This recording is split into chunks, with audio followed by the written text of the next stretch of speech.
আসসালামু আলাইকুম। আজকে করব মিষ্টি কুমড়া ভাজি।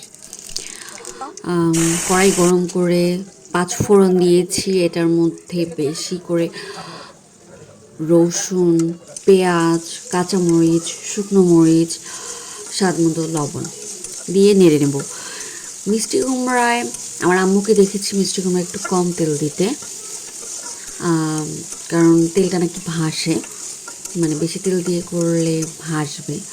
তো আম্মুকে সবসময় দেখেছি কম তেলে ভাজতে। তো আমিও সেম আম্মুর মতোই মিষ্টি কুমড়াটা রান্না করি।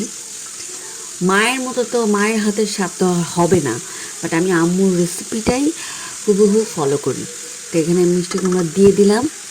এটাকে জোরে জালেই করব, কারণ এখনই যদি আমি এটাকে ঢেকে দিই বা কম জাল দিয়ে দিই, চুলোর জাল, তাহলে দেখা যাবে যে এটা গলে যাবে, এটা থেকে অনেক পানি উঠবে। মিষ্টি কুমড়া এমনি পানি ওঠে, কিন্তু এটা গলে যাবে। এর জন্য এটাকে ঢাকবো না। আর ঢাকলেও মানে আম্মু ঢাকে বা আমি আম্মুর থেকে দেখেছি 2 থেকে 3 মিনিট বা 5 মিনিট ঢেকে বাস আবার জোরে জালে দিয়ে দেয়। বাট জালটা মিডিয়াম থাকে, একদম লো না। লো হিট হলে একদম গলে যাবে। পরে এই তো হয়ে গেল। লাস্ট টাইম ধনিয়া পাতা দিয়ে নামিয়ে নিলাম। এই তো হয়ে গেল মজাদার মিষ্টি কুমড়া ভাজি। কেমন হয়েছে সবাই জানাবেন। আল্লাহ হাফেজ।